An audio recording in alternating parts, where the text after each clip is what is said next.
I done about 572 workouts over the past 2 years, and if there is one thing that is the most important, it isn't supplement, it isn't even going to failure, it is progressive overload. The thing is, most people walk into the gym with no real goal beyond getting a workout in. Sure, they know they're hitting chest, they're hitting their back, or even arms, but beyond that, that's pretty much it. Pick a weight that feels challenging, they get a solid pump, and they leave tired and think it was a pretty good session. And you know what was the saddest part? That I trained like this for a very long time also. If you would ask me how much I benched last week, I couldn't tell. If you would ask me how much reps did I do, no idea, absolutely. Was I actually getting stronger? I wasn't tracking it, so who knows?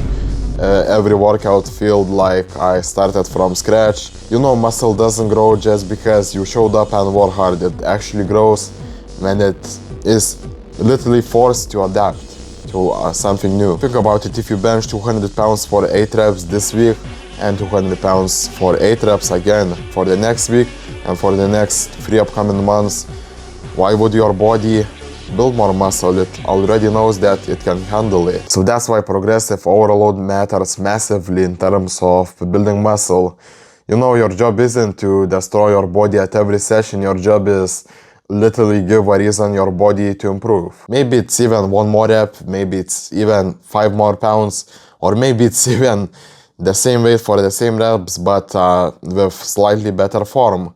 It doesn't need to be a huge jump, it just has to be some kind of progress. So yeah, how I mentioned, I learned this the hard way. When I first started, I thought effort was pretty much everything. I thought if I left the gym drenched in sweat and sore the next day, I was making gains, but 3 months passed and I wasn't getting nowhere, to be honest. Not because I wasn't working hard, but because just I wasn't adding more stress onto the muscles over time. So how you imagine, there's a big difference between working hard and actually progressing. So let's say last week you incline pressed 80 kgs for 11 reps.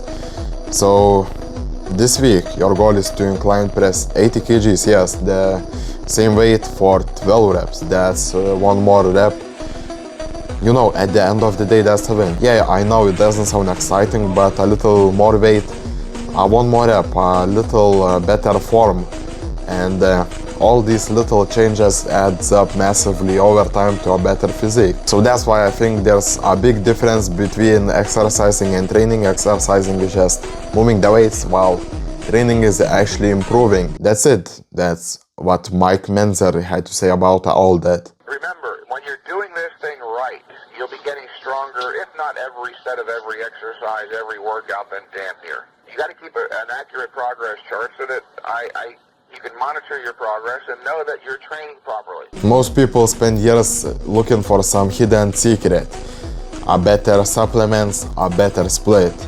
Meanwhile, they're literally ignoring the most basic principle of muscle building. Look bro, after 572 workouts, I can honestly say that the sessions that changed my physique completely isn't the ones that I felt the most motivated, or even weren't where I got the biggest bumps. It were where I improved the most. Sometimes we're just 5 more pounds, or sometimes we're just 1 extra rep. It didn't matter. The progress is what mattered. So, what I want you to do next time when you finish a workout, ask yourself, did I was better than the last time? And if you said yes, that's pretty goddamn good, because it literally determines if you build more muscle.